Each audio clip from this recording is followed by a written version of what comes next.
প্রিয় শ্রোতা, আশা করি ভালো আছেন। এখন যে গল্পটি পড়তে যাচ্ছি সেটি হুমায়ুন আহমেদের জনপ্রিয় উপন্যাস নিশিথিনীর প্রথম খণ্ড। এই বইয়ের শুরুতে প্রকাশক তার প্রতিক্রিয়া জানিয়েছেন কয়েকটি লাইনের মাধ্যমে। আমি সেই লাইনগুলো প্রথমে পড়ছি। দেবীর দ্বিতীয় পর্ব এই নিশিথিনী, আর দেবীর মতোই এটি একটি পূর্ণাঙ্গ উপন্যাস এবং আগে কোথাও প্রকাশিত হয়নি। দেবী প্রকাশিত হওয়ার পর পাঠকদের আগ্রহ ও অনুরোধের পরিপ্রেক্ষিতে রচিত হল মিসির আলীর আরেকটি রহস্য উন্মোচন পর্ব। গল্পটি শুনে যদি আপনাদের ভালো লেগে থাকে তাহলে চ্যানেলটি সাবস্ক্রাইব করুন এবং বেল আইকনে ক্লিক করুন পরবর্তী গল্পের নোটিফিকেশনের জন্য।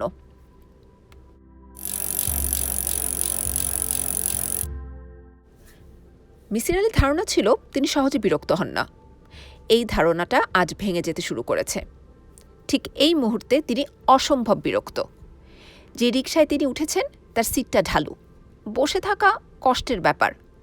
তার চেয়েও বড় কথা, 2 মিনিট পরপর রিকশার চেইন পড়ে যাচ্ছে। এখন বাজছে 10:23। 10:30টায় থার্ড ইয়ার অনার্সের সঙ্গে তার একটা টিউটোরিয়াল আছে। এটা কোনো ক্রমেই ধরা যাবে না। যে হারে রিকশা এগুচ্ছে তাতে ইউনিভার্সিটিতে পৌঁছতে তার আরও 15 মিনিট লাগবে। একালের ছাত্ররা এতক্ষণ তাদের টিচারদের জন্য অপেক্ষা করে না। মিসির আলী তার বিরক্তি ঢাকবার জন্যে একটা সিগারেট ধরালেন। ঠিক তখন পঞ্চমবারের মতো রিকশার চেইন পড়ে গেল। রিকশাওয়ালার ভাবভঙ্গি দেখে মনে হচ্ছে চেইন পড়ার ব্যাপারটায় সে আনন্দিত। গদাই লস্করি চালে সে নামল এবং সামনের চাকাটা তুলে ঝাঁকাঝাঁকি করতে লাগলো। চেইন পড়ে গেলে কেউ চাকা তুলে ঝাঁকাঝাঁকি করে বলে তার ধারণা ছিল না। রুক্ষ গলায় বললেন, এরকম করছো কেন? রিকশাওয়ালা জবাব দিল না, গরম চোখে তাকালো এবং মিসির আলীকে সম্পূর্ণ উপেক্ষা করে একটা বিড়ি ধরালো। মিসির আলী রাগ সামলাবার চেষ্টা করতে লাগলেন। 20 থেকে 1 পর্যন্ত উল্টো দিকে গুনলেন। জীবনানন্দ দাশের মনে হয় একদিন কবিতা প্রথম 4 লাইন মৃদুস্বরে আওড়ালেন। মিসির আলীর ধারণা কিছু কিছু কবিতা মানুষের অস্থিরতা কমিয়ে দেয়। মনে হয় একদিন এমন একটি কবিতা। কিন্তু আজ তার রাগ কমছে না। রিকশাওয়ালা কঠিন মুখ করে নির্বিকার ভঙ্গিতে বিড়ি টানছে। মিসির আলীর দিকে ফিরেও তাকাচ্ছে না। মিসির আলী নিজেকে সামলাবার জন্যই ভাবতে লাগলেন, তিনি নিজে যদি সিগারেট ধরাতে পারেন তাহলে এই লোকটি পারবে না কেন? জুন মাসে প্রচণ্ড গরমে বেচারা ক্লান্ত ও বিরক্ত। একজন ক্লান্ত ও বিরক্ত মানুষের নিশ্চয়ই বিশ্রাম করার অধিকার আছে। তিনি হালকা গলায় বললেন, নাম কি তোমার? শামসু। বাড়ি কোথায় তোমার শামসু? বাড়ি ঘর নাই। দেরি হয়ে যাচ্ছে আমার। শামসু, রিকশা চালাও, ক্লাস মিস হবে। শামসু কোনো পাত্তাই দিল না। রাস্তার পাশে পেচ্ছাপ করতে বসে গেল। তার বসার ভঙ্গি দেখে বোঝাই যাচ্ছে সে সহজে উঠবে না, বসেই থাকবে। এই লোকটি কি কোনো একটি অজ্ঞাত কারণে তার সঙ্গে ঝগড়া বাঁধাবার চেষ্টা করছে? মিসির আলী রিকশা থেকে নেমে পড়লেন। 5 টাকা ভাড়া ঠিক করা ছিল। তিনি 6 টাকা দিলেন। সহজ স্বরে বললেন, নাও ভাড়া নাও, আমি হেঁটে চলে যাব। সাধারণত রিকশাওয়ালাদের সবচেয়ে ময়লা ন্যাতন্যাতে নোটগুলো দেয়া হয়। মিসির আলী তাকে দিয়েছেন কচকচে নতুন নোট। এটা তিনি করলেন এই আশায় যাতে শামসু নামের এই উদ্ধত যুবকটি তার আচরণের জন্য লজ্জিত বোধ করে। এরকম কাণ্ড কারখানা মিসির আলী সাহেব করে থাকেন। একবার বাসে তার পাশে সুখী সুখী চেহারার এক বুড়ো বসল। দুজনের সিট, কিন্তু বুড়ো অকারণে পা ফাঁক করে তাকে চাপ দিতে লাগলো। বিশ্রী কাণ্ড। মিসির আলী খানিকক্ষণ চাপ সহ্য করলেন, তারপর উঠে দাঁড়িয়ে হাসি মুখে বললেন, আপনার বোধহয় অল্প জায়গায় বসার অভ্যেস নেই। আপনি বরং একাই এখানে আরাম করে বসুন। মিসির আলী ভেবেছিলেন লোকটি এতে লজ্জিত বিব্রত হবে। সেরকম কিছুই হলো না। লোকটি নির্বিকার ভঙ্গিতে দুজনের জায়গা দখল করে পা দোলাতে লাগলো। এরা অসুখী মানুষ। নিজেদের ব্যক্তিগত যন্ত্রণা এরা অন্যদের উপর চাপিয়ে দিতে চেষ্টা করে। ঢাকা শহরে অসুখী মানুষের সংখ্যা এত দ্রুত বাড়ছে কেন ভাবতে ভাবতে মিসির আলী দ্রুত হাঁটতে লাগলেন। মাথার উপর জুন মাসের গনগনে আকাশ। রাস্তাঘাট তেতে উঠেছে, বাতাসের লেশমাত্রও নেই। এবছর অসম্ভব গরম পড়েছে। এই অসহ্য গরমে রিকশাওয়ালারা মানুষ টানে কিভাবে কে জানে। মিসির আলী শামসু নামের উদ্ধত যুবকটির জন্য এক ধরনের মায়া অনুভব করলেন। ক্লাস ফাঁকা। আসমানি রঙের জামদানি শাড়ি পরা একটি মেয়ে শুধু সেকেন্ড বেঞ্চে বসে আছে। মেয়েটির মাথায় ঘোমটা। এটা একটা নতুন ব্যাপার। ইউনিভার্সিটির মেয়েরা মাথায় ঘোমটা দেয় শুধু আজানের সময়। মিসির আলী ঢুকতেই মেয়েটি উঠে দাঁড়ালো। তিনি অপ্রস্তুত স্বরে বললেন, দেরি করে ফেললাম, সবাই চলে গেছে নাকি? জি স্যার। তুমি বসে আছো কেন? তুমি কেন ওদের সঙ্গে গেলে না? মেয়েটি মৃদু স্বরে বলল, স্যার আপনি কি আমাকে চিনতে পারছেন? হ্যাঁ চিনতে পারছি, তোমার নাম নীলু? জি। তুমি তো এই ক্লাসের নও? জি না। তাহলে? আমি স্যার আপনার সঙ্গে দেখা করবার জন্য বসে আছি। আমি রুটিনে দেখেছি আজ আপনার এখানে ক্লাস। মিসির আলি ভুরু কুঁচকে বললেন, তোমার কি বিয়ে হয়েছে? মাথায় ঘোমটা, তাই বললাম। নতুন বিয়ে হওয়া মেয়েরা প্রথম দিকে ঘোমটা পড়ে। আমার বিয়ে হয়নি। ও আচ্ছা, আপনার সঙ্গে আমার খুব একটা জরুরি কথা আছে স্যার। বলো। আমি স্যার অনেকটা সময় নিয়ে কথাটা আপনাকে বলতে চাই। আমি কি স্যার আপনার বাসায় যেতে পারি?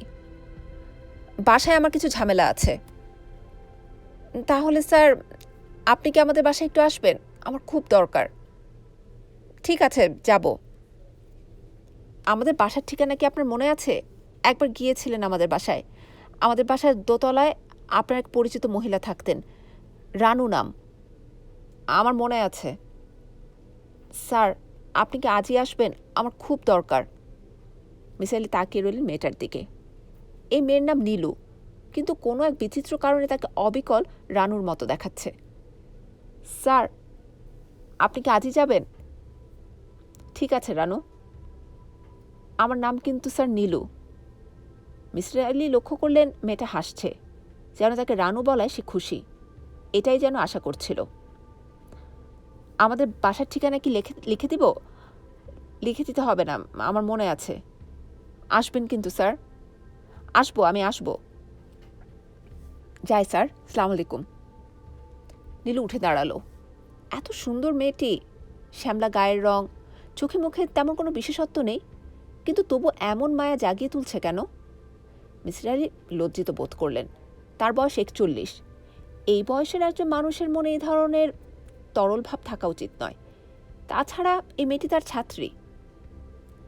মিসির আলি শূন্য ক্লাসে দীর্ঘ সময় বসে রইলেন। একসঙ্গে বেশ কয়েকটা জিনিস নিয়ে তিনি ভাবছেন। মেয়েটির মাথায় ঘোমটা কেন? এই মেয়েটি দীর্ঘদিন ধরে এই ক্লাসে আসছে না কেন? মেয়েটি চলে যাবার সময়ও একটা অস্বাভাবিক আচরণ করেছে। সোজাসুজি হেঁটে গেছে, একবারও ফিরে তাকায়নি। মেয়েরা সাধারণত পেছন ফিরে তাকায়। সবচেয়ে রহস্যময় ব্যাপারটি হচ্ছে, একটি মৃতা মেয়ের ছাপ আছে নীলুর মধ্যে। যেভাবেই হোক আছে, কিন্তু তা সম্ভব নয়। প্রকৃতি রহস্য পছন্দ করে না। তিনি সিগারেট ধরালেন।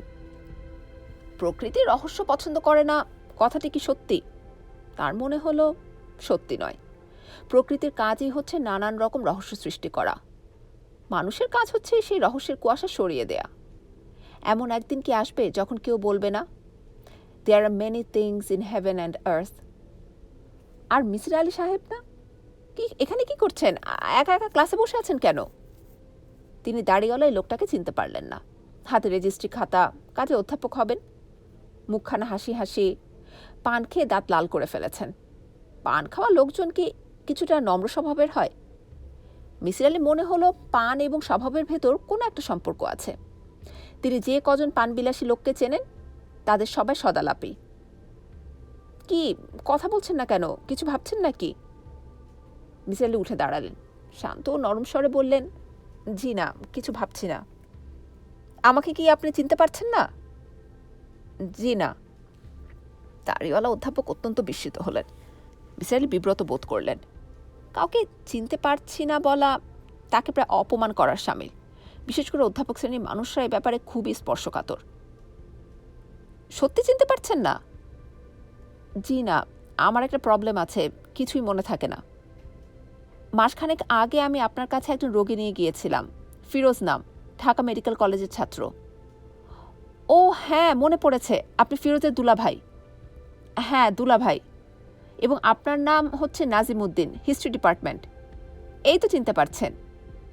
চিনতে পারছি অ্যাসোসিয়েশন থেকে। একটা মনে পড়লে অন্যগুলো মনে পড়তে থাকে। Association of ideas.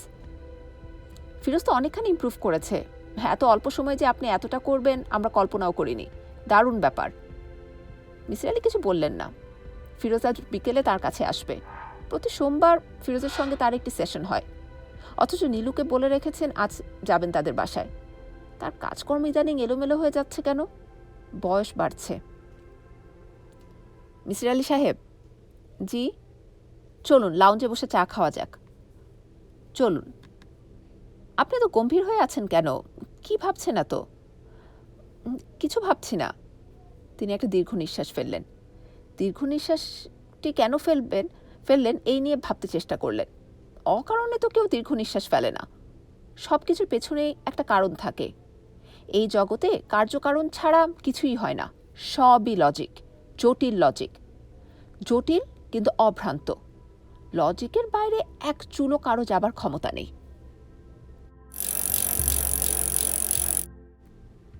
গত 2 মাস ধরে ফিরোজ প্রতি সোমবারে মিসির আলীর কাছে আসে। 5টার সময় আসে, থাকে 7টা পর্যন্ত। আজ কি মনে করে 3টার সময় চলে এসেছে। মিসির আলী তখনও ইউনিভার্সিটি থেকে ফেরেননি। তার কাজের মেয়ে হানিফা দরজা খুলে দিল। সে দরজা খুলল ভয়ে ভয়ে। ফিরোজের দিকে তাকালেই তার বুক ঠিপ ঠিপ করে, বড় ভয় লাগে। স্যার কি আছেন হানিফা? জি না। আজ একটু সকাল সকাল এসে পড়েছি, আমি বসি কেমন? জি আচ্ছা। তুমি আমাকে 1 গ্লাস লেবুর শরবত খাওয়াতে পারো? প্রচণ্ড গরম। হানিফার বয়স 10, কিন্তু সে খুবই চটপটে। মিসির আলি সাহেব তাকে অল্প দিনের মধ্যেই বর্ণপরিচয় করিয়েছেন। পড়াশোনার ব্যাপারে তার অসম্ভব আগ্রহ। মেয়েটি এমনিতেও চটপটে। সে বড় 1 গ্লাস শরবত বানালো, 3 টুকরা বরফ ছেড়ে দিল, ট্রেতে করে শরবতের গ্লাস এবং আরেক গ্লাস ঠান্ডা পানি নিয়ে গেল। সে দেখেছে শরবত খাবার পরপরই সবাই পানি খেতে চায়। ফিরোজ অবশ্যই উল্টোটা করল। পানি খেলো প্রথমে, তারপর বেশ সহজ স্বাভাবিক গলায় বলল, তুমি আমাকে ভয় পাও কেন হানিফা? ভয় পাই না তো। পাও, খুবই ভয় পাও। ভয় পাওয়ার কিছু নেই, আমি এখন সেরে গেছি। পুরোপুরি না সারলেও অসুখটা আর নেই। চেঁচামেচি হইচই কিছুই করি না, ঠিক না? জি ঠিক। এখন দেখো না, সবাই একা একা ছেড়ে দেয়, আগে ছাড়তো না। হানিফা কিছু বলল না। ফ্যানটা ছেড়ে দাও। হানিফা ফ্যান ছেড়ে দিল। ফিরোজ ভারী গলায় বলল, এই গরমে সুস্থ মানুষই পাগল হয়ে যায়, আর আমি তো এমনিতেই পাগল। হানিফার বুকের ভেতরটা ধক করে উঠল। বলে কি এই লোক? বাড়িতে আর কেউ নেই, শুনশান নীরবতা। হানিফার ইচ্ছা করল বাড়ির বাইরে বারান্দায় গিয়ে দাঁড়িয়ে থাকতে। হানিফা। জি। আমাকে ভয় লাগছে? জি। ভয়ের কিছু নেই, আমি সেরে গেছি। ঠিক আছে তুমি যাও, আমি বসে থাকবো চুপচাপ। হানিফা রান্নাঘরে চলে গেল।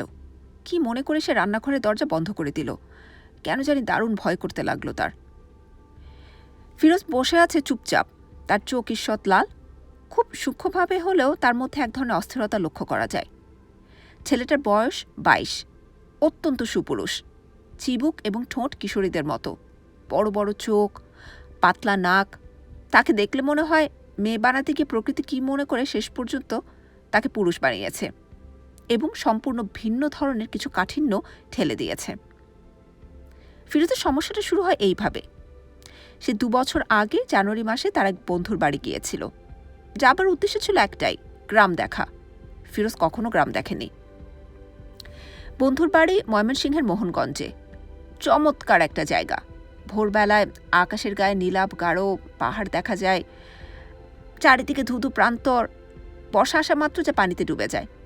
সেই পানি সমুদ্রের মতো গর্জন করতে থাকে। অল্প বাতাসেই সমুদ্রের মতো বিশাল ঢেউ ওঠে।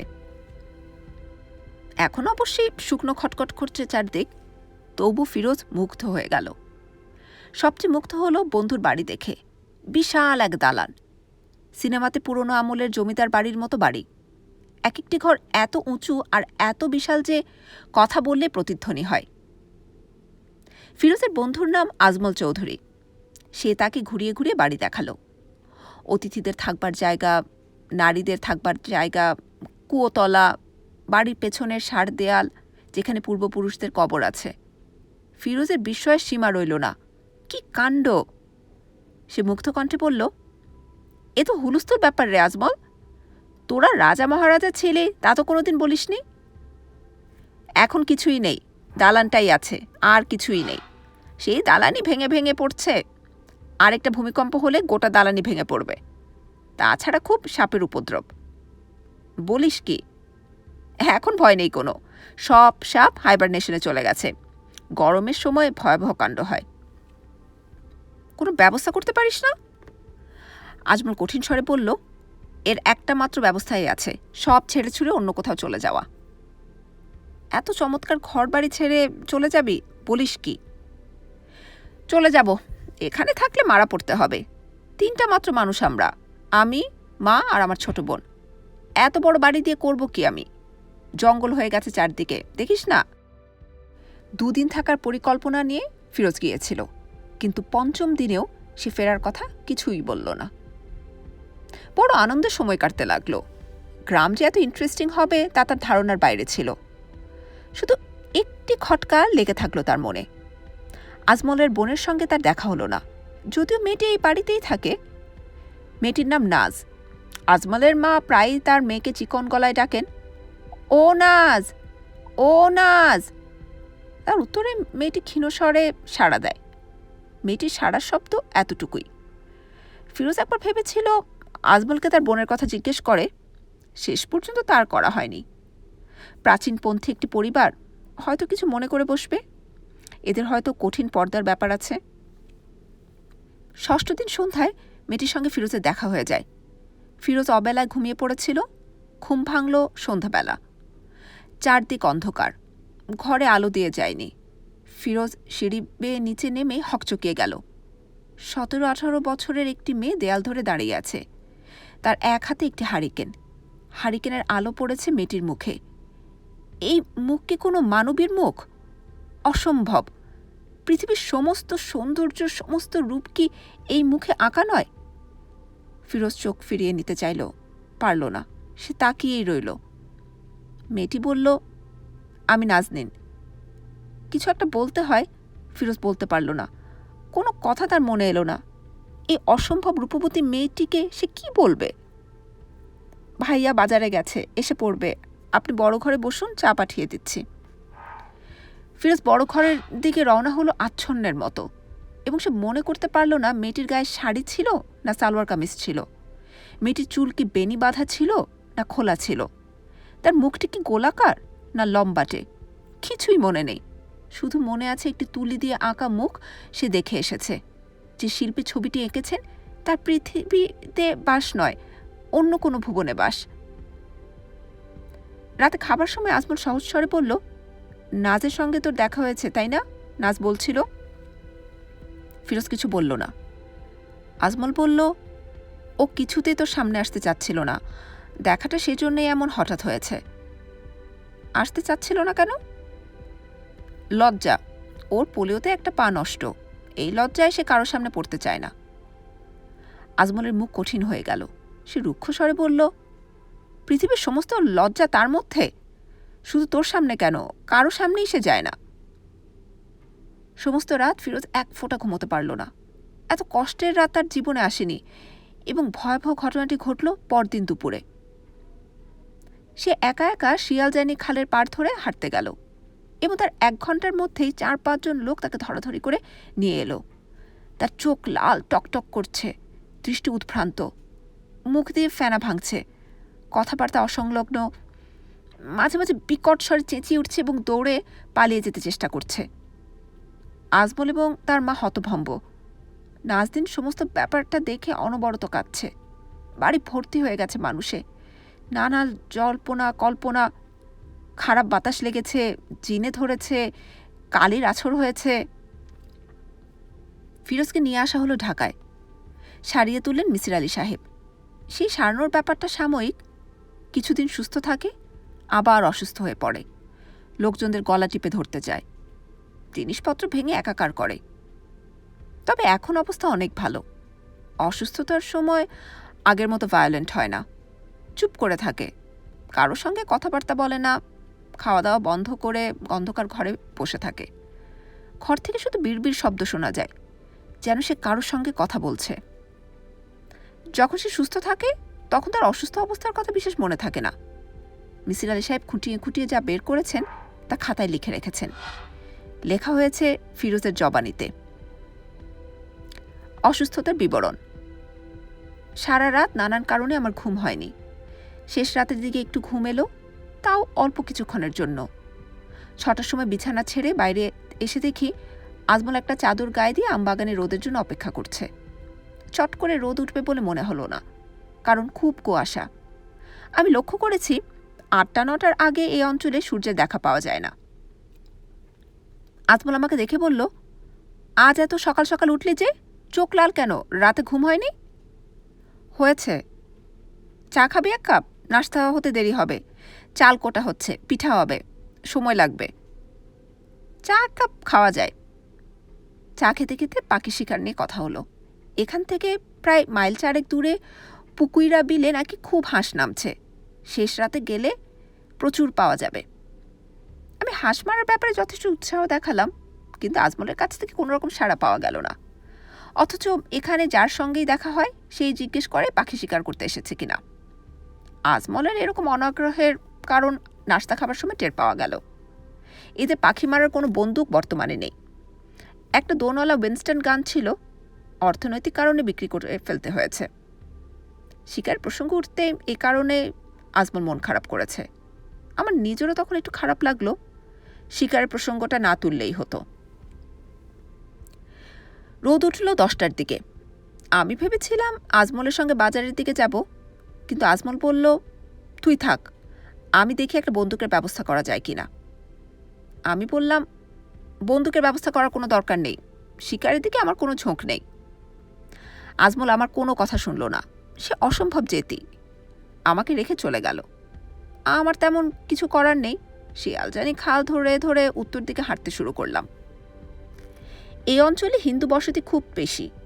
এদের ঘর দুয়ার খুব পরিষ্কার পরিচ্ছন্ন, দেখতে ভালো লাগে। তবে অনেক বাড়িঘর দেখলাম ফাঁকা।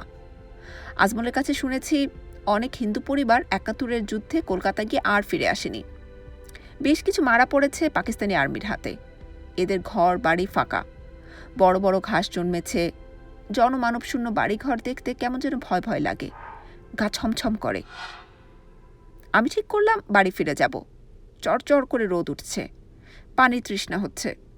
হাঁটতে হাঁটতে অনেক দূর চলে এসেছি। যে জায়গাটায় আছি তা অসম্ভব নির্জন। আমি বিশাল একটা বকুল গাছের নিচে দাঁড়ালাম খানিকক্ষণ। তখনই ব্যাপারটা ঘটল। গড়গড় করে একটা শব্দ শুনলাম গাছে। কেউ যেন গাছের ডাল নাড়াচ্ছে। আমি চমকে গাছের দিকে তাকাতে আমার রক্ত হিম হয়ে গেল। দেখলাম গাছের ডালে একজন মানুষ বসে আছে, খালি গা, পরনে একটা প্যান্ট, চোখে গোল্ড রিমের একটা চশমা। লোকটি রোগা এবং দারুণ ফর্সা, মুখের ভাব অত্যন্ত রুক্ষ। সে সাপের মতো সরসর করে নেমে এলো। একজন মানুষ গাছ থেকে নেমে আসার মধ্যে তেমন কোনো অস্বাভাবিকতা নেই, কিন্তু আমার শরীর কাঁপতে লাগলো। ঘামে গা চটচট হয়ে গেল। লোকটির দৃষ্টি অস্বাভাবিক তীক্ষ্ণ। চশমার কাঁচের আড়ালেও তার চোখ চকচক করছে। সে এক পা করে এগিয়ে এলো আমার দিকে। আমার প্রচণ্ড ইচ্ছা করছিল ছুটে পালিয়ে যেতে, কিন্তু আমার পা যেন মাটিতে লেগে গেছে, নড়বার সামর্থ্য নেই। লোকটির কাছ থেকে দৃষ্টি ফিরিয়ে নেবারও ক্ষমতা নেই। সে এগিয়ে এলো আমার দিকে, তারপর একটা চড় বসিয়ে দিল। এর পরের ঘটনা আমার আর কিছুই জানা নেই। মিসির আলি সাহেব তাঁর ছোট ছোট অক্ষরে প্রচুর নোট লিখেছেন। প্রায় 25 পৃষ্ঠার একটি বিশ্লেষণী প্রবন্ধও আছে ইংরেজিতে লেখা। কিছু পয়েন্টস আছে আন্ডারলাইন করা। 2-1টি পয়েন্ট এরকম: 1, ফিরোজের গল্পে বেশ কিছু মজার ব্যাপার আছে। সে চশমা পরা একটি লোককে নেমে আসতে দেখল খালি গায়ে, কিন্তু তার পরনে আছে প্যান্ট। যে লোকটি চশমা এবং প্যান্ট পরে সে খালি গায়ে থাকে না।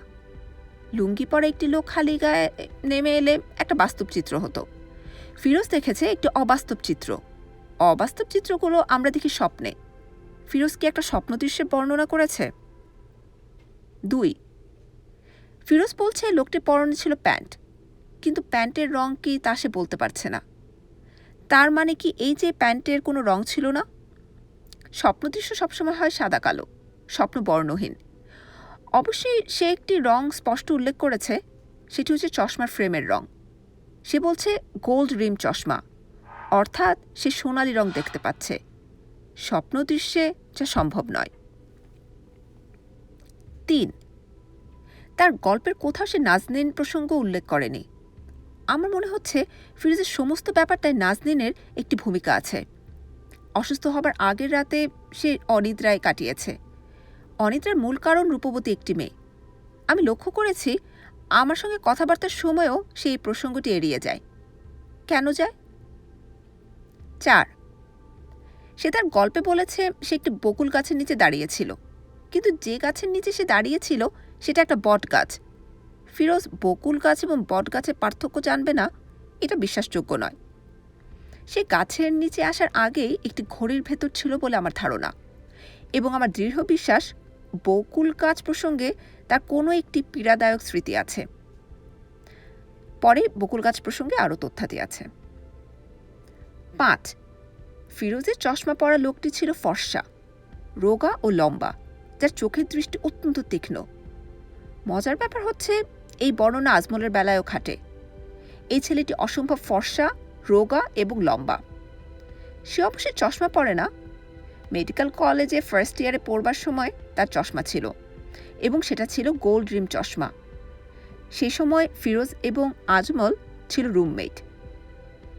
ফিরোজ প্রসঙ্গে ইংরেজিতে কিছু নোটস আছে, নোটসগুলো বঙ্গানুবাদ দেয়া হলো। বকুল গাছ বিষয়ে কয়েকটি কথা। আমার প্রাথমিক অনুমান ছিল বকুল গাছ প্রসঙ্গে ফিরোজের একটি পীড়াদায়ক স্মৃতি আছে। অনুমান মিথ্যা নয়। আমি খোঁজ নিয়ে জানতে পারি ফিরোজরা একসময় সিলেটের মীরাবাজারে থাকত। তার বাসা থেকে 50 গজ দূরে একটি বকুল গাছ ছিল। ছোট ছোট ছেলেমেয়েরা খুব ভোরবেলায় বকুল ফুল কুড়াতে যেত। ফিরোজের বয়স যখন 8 বছর, সে তার বড় বোনের সঙ্গে এক ভোরবেলায় ফুল কুড়াতে গিয়ে একটি অস্বাভাবিক দৃশ্য দেখল। একটি নগ্ন যুবতীর মৃতদেহ দড়িতে ঝুলছে। এটি একটি হত্যাকাণ্ড। মেয়েটিকে মেরে দড়িতে ঝুলিয়ে দিয়েছে। অল্প বয়স্ক একটি শিশুর কাছে নগ্ন নারী দেহ এমনিতেই যথেষ্ট অস্বাভাবিক। সেই দেহটি যদি প্রাণহীন হয় তাহলে তা সহ্য করা মুশকিল। ফিরোজ অসুস্থ হয়ে পড়ল, প্রবল জ্বর এবং ডেলিরিয়াম। শৈশবের এই দৃশ্য ফিরোজের মস্তিষ্কে নিউরনে জমা আছে তা বলাই বাহুল্য। মিসির আলি সাহেব বাড়ি ফিরলেন 5টা বাজার কিছু পরে। আকাশে মেঘের ঘন ঘটা, ক্ষণে ক্ষণে বিদ্যুৎ চমকাচ্ছে। অন্ধকার হয়ে গেছে চারদিক, ঝাঁকে ঝাঁকে কাক উঠছে আকাশে। ঝড় হবে সম্ভবত। পশু পাখিরা প্রাকৃতিক বিপর্যয়ের খবর আগে আগে পায়। ঘরে ঢুকে যে দৃশ্যটি দেখলেন তার জন্য মিসির আলির মানসিক প্রস্তুতি ছিল না। ফিরোজ বসে আছে মূর্তির মতো, তার হাতে একটা লোহার রড। সে শক্ত হাতে রড চেপে ধরে আছে, এত শক্ত করে চেপে ধরে আছে যে তার হাতের আঙুল সাদা হয়ে গেছে, চামড়ার নিচের শিরা নীল হয়ে ফুলে উঠেছে। রড সে পেল কোথায়? এই প্রশ্নটির উত্তর পরে ভাবলেও হবে। ঠিক এই মুহূর্তে তাকে বুঝতে হবে ফিরোজ এরকম আচরণ কেন করছে। তিনি সহজ স্বরে বললেন, একটু দেরি করে ফেললাম, তুমি অনেকক্ষণ হয়েছে এসেছ নাকি? ফিরোজ জবাব দিল না। তার চোখ টকটকে লাল, নিঃশ্বাস ভারী। কি সর্বনাশের কথা! মিসির আলি প্রাণপণে চেষ্টা করলেন স্বাভাবিক থাকতে। বুঝলে ফিরোজ, খুব ঝড় বৃষ্টি হবে। আকাশ অন্ধকার হয়েছে মেঘে। তোমার হাতে ওটা কি লোহার রড নাকি? লোহার রড দিয়ে কি করছো? দাও রেখে দিই। না। চাটা কিছু খেয়েছ? ফিরোজ কোনো জবাব দিল না। তার দৃষ্টি তীব্র ও তীক্ষ্ণ। সিগারেট খাবে? নাও, একটা সিগারেট ধরাও। আশ্চর্যের ব্যাপার, ফিরোজ রড ছেড়ে দিয়ে হাত বাড়িয়ে সিগারেট নিল। মনে হচ্ছে একটা ভয়াবহ বিপর্যয় এড়ানো গেছে। সিগারেট শেষ না হওয়া পর্যন্ত সেটা নিয়ে ব্যস্ত থাকবে। সিগারেট শেষ হতে লাগবে 3 মিনিট। 3 মিনিট যথেষ্ট দীর্ঘ সময়। তোমার জ্বর নাকি ফিরোজ? ফিরোজ জবাব দিল না। মিসির আলি তার কপালে হাত দিলেন। গা ঠান্ডা হয়ে আছে। মিসির আলি বললেন, বেশ জ্বর তো, একটা ট্যাবলেট খেয়ে নাও, জ্বরটা কমবে। তিনি ড্রয়ার খুলে 100 মিলিগ্রামের লিব্রিয়াম ট্যাবলেট বের করলেন। অত্যন্ত কড়া ঘুমের ওষুধ, কোনো রকমে খাইয়ে দিতে পারলে সঙ্গে সঙ্গে কাজ করবে। সেন্ট্রাল নার্ভাস সিস্টেমে গিয়ে ধরবে। মস্তিষ্কে রক্তপ্রবাহের পরিমাণ কমে আসবে। উত্তেজিত অংশগুলোর উত্তেজনা দ্রুত হ্রাস পাবে। লিব্রিয়াম একটি চমৎকার ওষুধ। নাও ফিরোজ, খেয়ে নাও।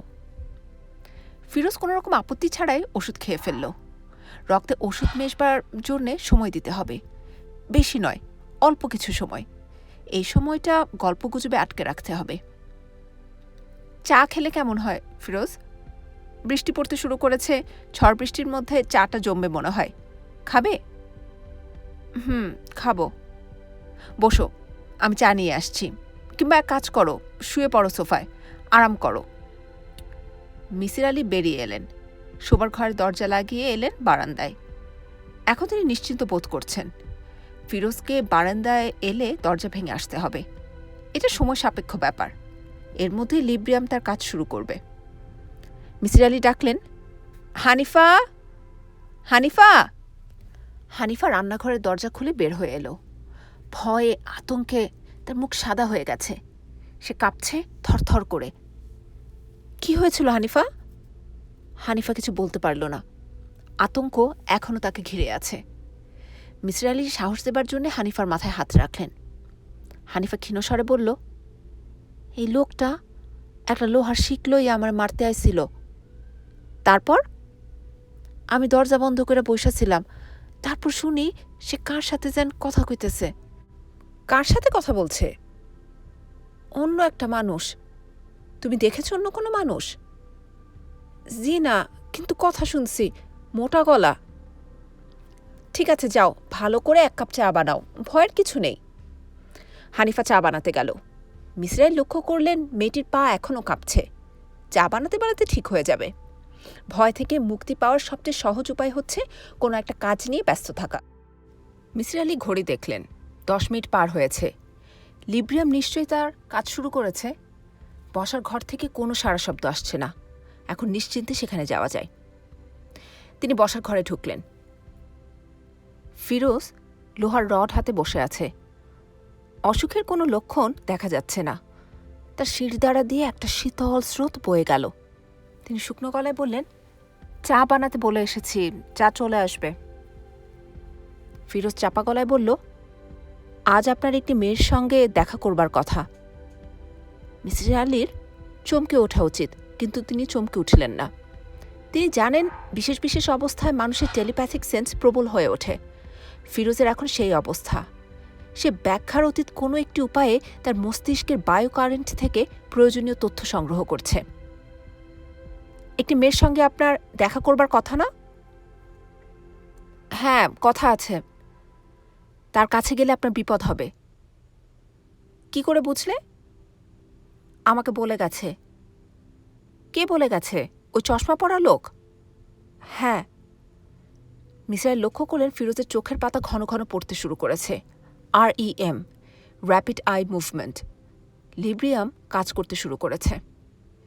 তিনি সহজ স্বরে বললেন, শোনো ফিরোজ, আমি আমার সারা জীবনে আমার নিজের লাভ ক্ষতির দিকে তাকাইনি। আমি ওই মেয়েটির কাছে যাব। ফিরোজ ঘুমিয়ে পড়ল। বাইরে গাড়ি হর্ন দিচ্ছে।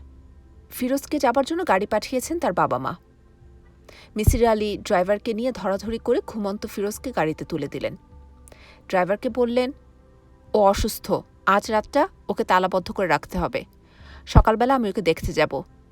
আর শোনো, ও রাতে বিড়বিড় করে কথা টথা বলবে, একটা ক্যাসেট রেকর্ডারের ব্যবস্থা করতে বলবে, যাতে সমস্ত কথাবার্তা রেকর্ড হয়ে যায়। এটা খুব দরকার। ড্রাইভার শুকনো মুখে তাকিয়ে রইল। মিসির আলি ঘরে পা দিতে মুষলধারে বৃষ্টি শুরু হলো, সেই সঙ্গে বাতাস। এরকম দুর্যোগের হাতে নীলুর কাছে যাওয়ার কোনো অর্থ হয় না। মিসির আলি ছোট্ট নিঃশ্বাস ফেললেন। ফিরোজের ব্যাপারে তার মনটা খারাপ হয়ে গেছে। হঠাৎ এরকম হবে কেন?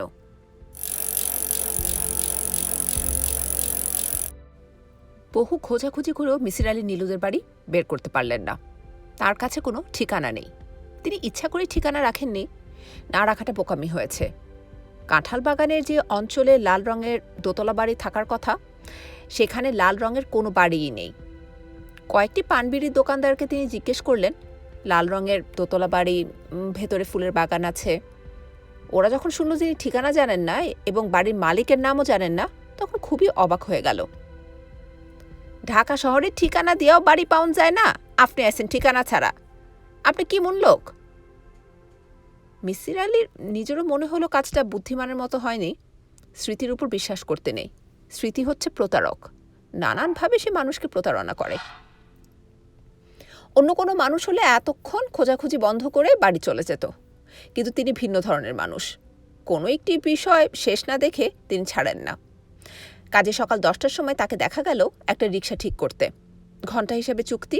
1 ঘণ্টায় সে মিসির আলীকে নিয়ে কাঁঠালবাগানের বিভিন্ন রাস্তায় ঘুরবে। তিনি বাড়ি বের করতে চেষ্টা করবেন। মিসির আলীর কোলে রসমালাইয়ের একটা হাঁড়ি। কি মনে করে যেন তিনি 1 সের রসমালাই কিনে ফেলেছেন। ছাত্রীর বাড়িতে খালি হাতে যাওয়ার প্রশ্ন ওঠে না, কিন্তু এখন মিষ্টির হাঁড়িটা একটু উপদ্রবের মতো লাগছে। রিক্সাওয়ালাটা বুড়ো এবং চালাক। খুব কম পরিশ্রমে সে 1 ঘণ্টা পার করতে চায়। রিক্সা চলছে হাঁটি হাঁটি পা পা করে। মিসির আলী বললেন, বুড়ো মিয়া, আপনি এই যে আস্তে আস্তে রিক্সা চালাচ্ছেন, এতে কিন্তু আপনার কষ্ট বেশি হচ্ছে। প্রতিবারই নতুন করে মোমেন্টাম দিতে হচ্ছে। কিন্তু আপনি যদি জোরে চালাতেন তাহলে মোমেন্টামের জন্য বল দিতে হতো একবার, বাকি সময়টা শুধু ফ্রিকশন কাটানোর জন্য অল্প কিছু বল লাগতো। বুড়ো রিক্সাওয়ালাকে এই জটিল বৈজ্ঞানিক তত্ত্ব কিছুমাত্র অনুপ্রাণিত করতে পারল না। তার রিক্সার গতি আরও শ্লথ হয়ে গেল।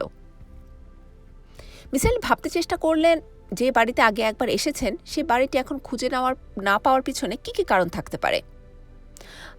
অনেকগুলো কারণ থাকতে পারে।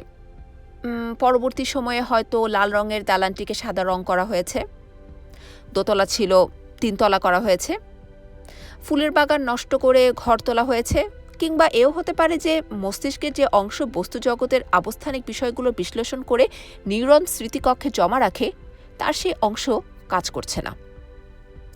মিসির আলী হঠাৎ লক্ষ্য করলেন তার রসমালাইয়ের হাঁড়ি 2 খণ্ড হয়েছে। সমস্ত গায়ে, রিকশার সিটে এবং নিচে রসে মাখামাখি। এই অবস্থায় নীলুর বাসার খোঁজার কোনো মানে হয় না, অথচ 1 ঘণ্টা পার হতে এখনও 15 মিনিট বাকি। 15 মিনিট আগে রিকশা ছেড়ে দেবারও প্রশ্ন ওঠে না। তিনি রিকশাওয়ালাকে ছায়ায় নিয়ে রিকশা দাঁড় করাতে বললেন। রসে মাখামাখি হয়ে তিনি 15 মিনিট রিকশার সিটে বসে রইলেন। মিষ্টির লোভে তার মাথার উপর কাক ডাকতে লাগলো। 2-1টা সাহসী কাক ছোঁ মেরে মেরে রসগোল্লার টুকরো ঠোঁটে নিয়ে উড়ে যাচ্ছে। পুরো রিকশাওয়ালা অবাক হয়ে তার দিকে তাকিয়ে আছে। সে তার জীবনে এমন বিচিত্র যাত্রী খুব বেশি পায়নি। মিসির আলী বললেন, 15 মিনিট পার হলে আমি চলে যাব, বুঝলেন? রিকশাওয়ালা মাথা নাড়ল। সে বুঝেছে। আজ গরম সেরকম নেই। কাল রাতে প্রচুর বৃষ্টি হওয়ায় আজ একটা শীতল ভাব আছে। তাছাড়া রাস্তাঘাট ছকছক করছে, গাছপালায় সতেজ ভাব। কচুরিপানার মতো হালকা বেগুনি ফুল ফুটে আছে জারুল গাছে। কি চমৎকার লাগছে দেখতে! এই ফুলগুলোর জন্যই চারিদিকে একটা কোমল ভাব চলে এসেছে। মিসির আলী বাসায় ফিরলেন 11টার সময়। বাসায় 1 ফোঁটা পানি নেই। 1টার দিকে বাড়িওয়ালা কল ছাড়বে, তার আগে গোসলের কোনো সম্ভাবনা নেই। রসমালাইয়ের রস সারা গায়ে মেখে বসে থাকতে হবে। তিনি দীর্ঘ নিঃশ্বাস ফেললেন। হানিফাকে চা বানাতে বলে ফিরোজের ফাইল খুলে বসলেন। এই ফাইলটিতে লেখা ফিরোজ, মোহনগঞ্জ। মোহনগঞ্জে ফিরোজের অভিজ্ঞতা এবং মোহনগঞ্জ প্রসঙ্গে যাবতীয় খবরাখবর এখানে আছে। তিনি মোহনগঞ্জের বিভিন্ন লোকজনের কাছে যেসব চিঠিপত্র লিখেছেন তার কপি এবং সেই সব চিঠিপত্রের জবাবও এখানে আছে। মিসির আলী বাসায় ফিরলেন 11টার সময়। বাসায় 1 ফোঁটা পানি নেই। 1টার দিকে বাড়িওয়ালা কল ছাড়বে, তার আগে গোসলের কোনো সম্ভাবনা নেই। রসমালাইয়ের রস সারা গায়ে মেখে বসে থাকতে হবে। তিনি দীর্ঘ নিঃশ্বাস ফেললেন। হানিফাকে চা বানাতে বলে ফিরোজের ফাইল খুলে বসলেন। এই ফাইলটিতে লেখা ফিরোজ, মোহনগঞ্জ। মোহনগঞ্জে ফিরোজের অভিজ্ঞতা এবং মোহনগঞ্জ প্রসঙ্গে যাবতীয় খবরাখবর এখানে আছে। তিনি মোহনগঞ্জে বিভিন্ন লোকজনের কাছে যেসব চিঠিপত্র লিখেছেন তার কপি এবং সেসব চিঠিপত্রের জবাবও এখানে আছে। মিসির আলী পাতা উল্টাতে লাগলেন। প্রথম চিঠিটি নাজনীনকে লেখা। তারিখ দেয়া আছে 17/6/1985। প্রায় 1 বছর আগে লেখা চিঠি। আজ হচ্ছে 10/6/1986। মিসির আলী নিজের লেখা চিঠির উপর চোখ বোলাতে লাগলেন। নাজনীন, কল্যাণী আসু, আমার ভালোবাসা নাও। পরিচয় দিয়ে নিচ্ছি। আমি মিসির আলী, ঢাকা বিশ্ববিদ্যালয়ের মনোবিজ্ঞান বিভাগের একজন অধ্যাপক। ফিরোজ খান নামের একজন মানসিক রোগীর চিকিৎসার দায়িত্বে নিয়োজিত। তাকে চিকিৎসা করা হচ্ছে মেডিস্টিক সাইকোথেরাপি পদ্ধতিতে। এই রোগীকে তুমি চেনো। ও তোমাদের বাড়িতে গিয়েছিল এবং সে অসুস্থ হয়ে পড়ে তোমাদের বাড়িতেই। শোনো নাজনীন, মানসিক রোগের উৎপত্তি মনে। মানুষের মন বিচিত্র জিনিস। সমগ্র নক্ষত্রপুঞ্জে যে রহস্য ও জটিলতা আছে তার চেয়েও অনেক বেশি রহস্যময় মানুষের মন। আমরা আমাদের ক্ষুদ্র জ্ঞান দিয়ে সেই রহস্যের জট খুলতে চেষ্টা করি, প্রায় সময়ই তা সম্ভব হয় না। ফিরোজের বর্তমান যে অবস্থা তার কারণ অনুসন্ধান করতে তোমার সাহায্য প্রয়োজন। একটি অসুস্থ ছেলের সাহায্যে তুমি কি এগিয়ে আসবে না? আমি যা জানতে চাই তা হচ্ছে ফিরোজের সঙ্গে তোমার কবার দেখা হয়েছে এবং কি কি কথা হয়েছে। কোনো কিছু বাদ না দিয়ে আমাকে জানাবে। আপাত দৃষ্টিতে অর্থহীন তথ্য অর্থবহ হতে পারে। আমার শরীরটা বিশেষ ভালো না। শরীর একটু ভালো হলে তোমাদের বাড়িটা দেখতে যাব। এই ব্যাপারে তোমারই বড় ভাই আজমলের সাথে কথা হয়েছে। আদর ও ভালোবাসা নাও, মিসির আলী। চিঠির উত্তর তিনি 1 সপ্তাহের ভেতর পেয়ে গেলেন। তিনি মুগ্ধ হলেন চিঠি পড়ে। সহজ এবং আন্তরিক ভঙ্গিতে লেখা চিঠি, হাতের লেখা বড় সুন্দর। তার চিঠির অংশবিশেষ এরকম: ভাইয়া যে তার বন্ধুকে নিয়ে বেড়াতে আসবে তা আমি জানতাম। গরমে ছুটির সময় এসে বলে গিয়েছিল। ভাইয়া সেই কলেজে পড়ার সময় থেকে তার বন্ধুবান্ধবদের নিয়ে বেড়াতে আসে। আমাদের বাড়িটা বিশাল। ভাইয়া তার বন্ধুদের এই বাড়ি দেখে মুগ্ধ করতে চায় বলেই আমার ধারণা। যাই হোক, ভাইয়ের বন্ধুরা এলে আমার খুব ভালো লাগে। বাড়িতে একটা উৎসব উৎসব ভাব থাকে। ভাইয়ের মেজাজ থাকে খুব খারাপ। আপনি বোধহয় জানেন না, ভাইয়া খুব রাগী।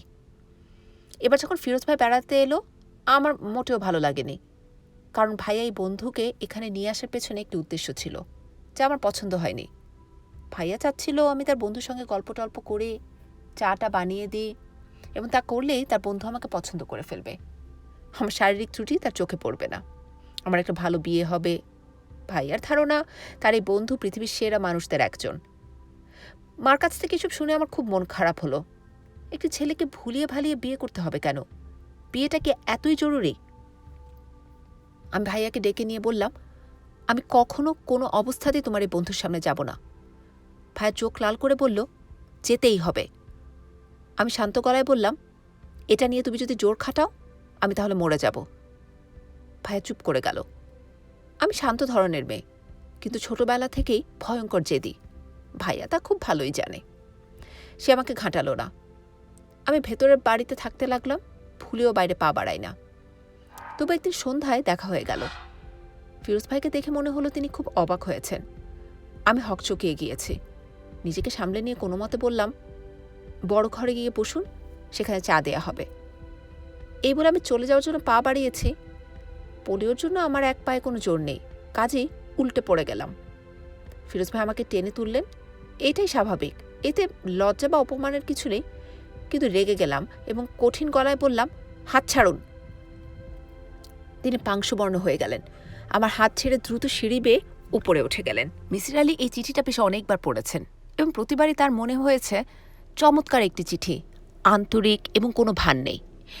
একজন মানুষ সবচেয়ে বেশি ভান করে তার চিঠিতে। যেই ভানের উপরে উঠে আসতে পারে তাকে তার প্রাপ্য সম্মান দিতে হয়। সুন্দরী একটি মেয়ের মনটাও বোধ হয় সুন্দর হয়। মিসির আলী অন্যমনস্কভাবে খাতার পাতা উল্টাতে লাগলেন। এখনও পানি আসেনি। আজ কি বাড়িওয়ালা তার পানির পাম্পটি খুলবে না?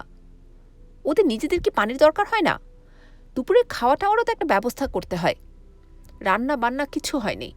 হানিফা জ্বরে কাতর। কালকের ঘটনায় বেচারি বেশ ভয় পেয়েছে। সকালে 101 জ্বর ছিল, এখন 102। দুটি প্যারাসিটামল কিছুক্ষণ আগে খাওয়ানো হয়েছে। জ্বর কমে যাওয়া উচিত, কিন্তু কমছে না। বিকেল নাগাদ না কমলে ডাক্তারের কাছে যেতে হবে। তিনি খাতাপত্র গুছিয়ে উঠলেন। উকি দিলেন হানিফার ঘরে। হানিফার জন্য তিনি একটি ঘর দিয়েছেন। এই ঘরে ছোট্ট একটি খাট আছে, পড়ার চেয়ার টেবিল আছে, একটি আলনা আছে। এই মেয়েটি কোনোদিন কল্পনাও করেনি কোনোদিন এতগুলো জিনিস তার হবে। হানিফা, তোর জ্বর কেমন রে? ভালো। মিসির আলী কপালে হাত দিয়ে চমকে উঠলেন। ভালো কোথায়? অনেকখানি জ্বর তো, মাথায় পানি ঢালতে হবে। হানিফা জ্বর তপ্ত চোখে তাকিয়ে রইল। এই লোকটিকে সে বুঝতে পারছে না। একজন কাজের মেয়ের জন্য কেউ এতটা দরদ দেখায় না দেখানো উচিত? হানিফা, জি? জ্বর খুব বেশি, জ্বর নামাতে হবে। পানি তো বোধহয় 1 ফোঁটাও নেই। জি না। যাই, বাড়িওয়ালাকে পাম্প ছাড়তে বলি। বলেন, ফিরোজদের বাড়ি থেকে কেউ এসেছিল? জি না। টেলিফোন করে একটা খোঁজ নিতে হয়। কি বলিস হানিফা? জি নেন। হানিফা চোখ বন্ধ করে ফেলল। তার জ্বর বোধ হয় আরও বাড়ছে। চোখ ছোট ছোট হয়ে এসেছে। চোখের সাদা অংশ কেমন ঘোলাটে দেখাচ্ছে। মিসির আলী চিন্তিত মুখে বাড়িওয়ালার উদ্দেশ্যে রওনা হলেন। বাড়িওয়ালা করিম সাহেব বাসাতেই ছিলেন। পানি এখনও ছাড়া হয়নি শুনে তিনি খুব হইচই করতে লাগলেন। বারবার বললেন, এই সামান্য কাজের জন্য আপনি নিজে আসলেন প্রফেসর সাহেব? বড় লজ্জায় ফেললেন আমাকে। ছি ছি ছি। মিসির আলি সাহেব বললেন, একটি টেলিফোন করা যাবে করিম সাহেব? একটা কেন, 100টা করা যাবে। যখন ইচ্ছা তখন করা যাবে। দরকার হলে ট্রাঙ্ক কল করবেন, খুলনা, ময়মনসিংহ, বরিশাল। টেলিফোনের বিল আব্দুল করিম ভাই কিছু করতে পারবে না, বুঝলেন প্রফেসর সাহেব? ওরে, টেলিফোনটা প্রফেসর সাহেবকে এনে দে, আর দেখ ঠান্ডা পেপসি বা 7 আপ কিছু আছে কিনা। কিছু লাগবে না। আপনি না বললেই হবে নাকি? আমার একটা ইজ্জত আছে না? 6 মাসে 1 বছরে আপনি একবার আসেন। আমি বলতে গেলে রোজই বসে থাকি আপনার ওখানে। আপনি ফ্যানটার নিচে ঠান্ডা হয়ে বসেন তো দেখি। মিসির আলি সাহেব বসলেন।